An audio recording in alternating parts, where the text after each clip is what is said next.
Hello, everyone. Hope you're having a fantastic day. My name is Kmart, and I want to talk about some basketball. And today, we're going to be talking a little bit about the Memphis Grizzlies and some of the questions for this team as they try to bounce back from a pretty terrible sort of injury-riddled season last year. So, just to sort of reiterate that point, 2 years ago, Memphis was looking like a team that was really on the rise. They finished second place in the Western Conference and unfortunately for them, took an early exit from the playoffs, but still looked to be a squad that was ready to join some of the elite company in the West. And then 2023, 2024, they were hit by a just awful string of injuries really across the roster that just tanked the season for them. It took them out of competitive sort of relevance immediately, right? So because of that, we can't really take too much away from any of the Grizzlies stats last year. We can't discount them fully, but they weren't healthy, right? They rostered something like 32 different players over the course of that season. So any stats that you look at have to sort of be counterbalanced with that knowledge. But it should be noted that the version of the team that we are potentially going to see this year in the 2024-2025 season is going to look a little different from that second place in the West squad that we saw 2 years ago, right?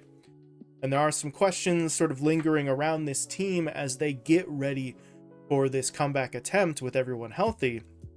The first of which is, how will the sort of Marcus Smart replacing Dillon Brooks experiment actually go? Right? The answer to this question was kicked down the road a little bit and basically delayed for a year because Marcus Smart did not get to play too much last year because of those injuries, right? The breakup between Dillon Brooks and the Grizzlies was a pretty big story at the time, but Marcus Smart played just 20 games for the Grizzlies last season, so the sort of intrigue died down a little bit, so to speak, right? However, if you look at the stats for Marcus Smart across those 20 games he played last season and you compare it to Dillon Brooks' stats in his final year in Memphis in 2022-2023, they're relatively similar, right? The scoring is about the same. I think Brooks was higher on the rebounding front, Smart higher on the assist front, but other than that, kind of comparable, right? They scored the same amount of points on just about the same number of shots, so efficiency-wise, they played sort of the same role. Now, Marcus Smart did that in 20 games. Dillon Brooks in 2022-2023 did it across an entire season. So we're not quite comparing the same sample sizes here, but on paper, it does appear Marcus Smart is going to be able to play that similar role that Brooks did for the last version of this team. But again, we're not 100% sure because Smart didn't play a full season. But the second sort of big question for the Grizzlies coming into this campaign is, can they return to being a top rebounding team? In 2022-2023, the Grizzlies were second in the league in total rebounds. Across the mass of sort of injuries and roster rotations and what have you last season, they dropped to 24th in the league, which, again, a sizable amount of that is due to injuries. But the question is, now with everyone healthy, can they get back to being one of the elite rebounding teams in the league? And it's not 100% certain. The Grizzlies had 6 players average 5 or more rebounds in that 22-23 campaign. 4 of those 6 players are still on the roster: Jackson Jr., Morant, Clark, and Bane. The 2 guys that they lost were pretty solid contributors on the rebounding front. Xavier Tillman ended up going to Boston. He was averaging around 5 rebounds per game. But far more importantly, for the rebounding stat for the Grizzlies is the loss of Steven Adams. Adams missed all of last season with an injury and now, I believe, has gone to the Rockets, if I recall correctly. I'll see if that's true in editing. But Steven Adams averaged 11.5 rebounds per game in the 22-23 season. So that's a lot of sort of rebounding prowess between Adams and Tillman that won't be here compared to what the Grizzlies had the last time we saw them at full strength.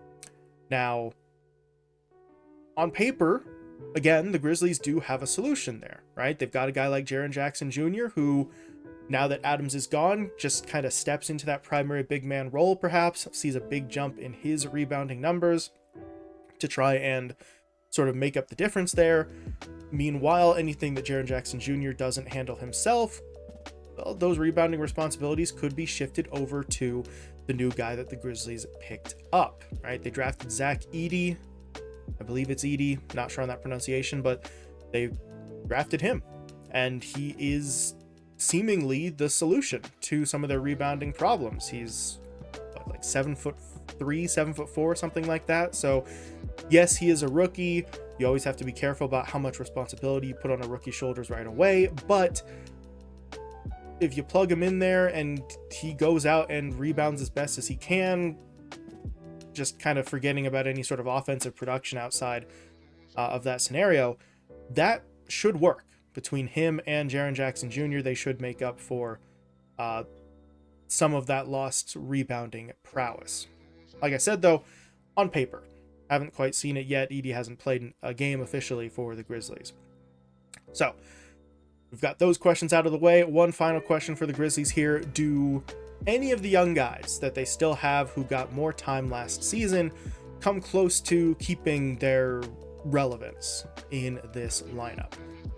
Three guys in particular that I'm looking at that the Grizzlies sort of kept on the roster: Jake LaRavia, Vince Williams Jr., and GG Jackson II, all saw bigger roles than anticipated at the start of the season due to this mass of injuries that the Grizzlies had to deal with, and all three of those guys took advantage, right? LaRavia and Williams more than doubled their minutes played, or minutes per game, compared to their rookie years. I think it was double for Williams and like triple for LaRavia.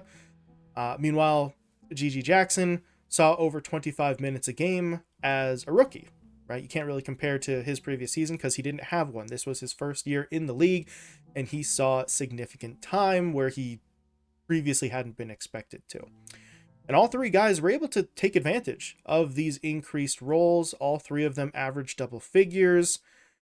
Nobody really did anything too amazing on the rebounding or assist front, but they were in the realm of, 3 to 5 rebounds or assists per game, depending on their position.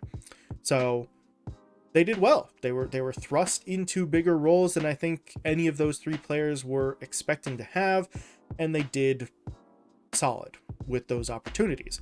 Now, obviously, they aren't going to get the same time and the same shot opportunities with the roster fully healthy, but what roles will they have? Will they retain a spot in, the second unit, in the rotation in some way?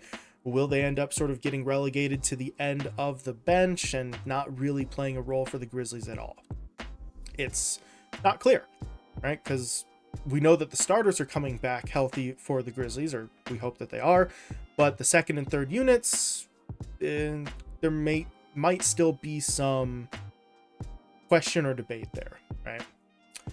But those are some of the three big questions I have for the Grizzlies. For the most part, I label these as questions specifically rather than a word like doubts or concerns or something like that for the semantic argument, because the Grizzlies do appear to have the potential solutions or answers to these questions already in hand, already in place for the team, right? Will Marcus Smart be able to replace Dillon Brooks? Well, they have Marcus Smart, and stats-wise, he did look comparable, right? They've got the guys to, on paper, make up for the rebounding deficit that they suffered last season, and the three guys that I talked about, whether they retain a larger role or not, are already signed. So they're going to be there regardless of what role that they play. All of the solutions appear to already be there. We just need to see those things actually happen on the court to confirm what we suspect is the case on paper, right? And that is the big thing here for the Grizzlies. Yes, they might end up looking a little different than they did back in 2022, 2023, when they were second in the Western Conference, but different is the operative word here as opposed to worse.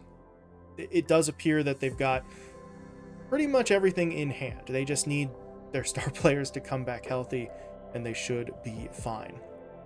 But that's all I got. We'll have to actually wait and see. That's kind of the whole point here, is until we see the Grizzlies back at 100%, we can't entirely judge just how they're going to perform. But what do you think about any of the questions that I posed here? Do you believe Marcus Smart is that sort of replacement for the Dillon Brooks role for the Grizzlies? Do you think that guys like Jaren Jackson Jr. and the rookie Edey are going to be able to put up the rebounding numbers to get the Grizzlies back into a, top 5, top 8 sort of rebounding status? Do you think any of those 3 young guys I mentioned, Laravia, Williams, or Gigi Jackson, will carve out a bigger role for themselves on the bench?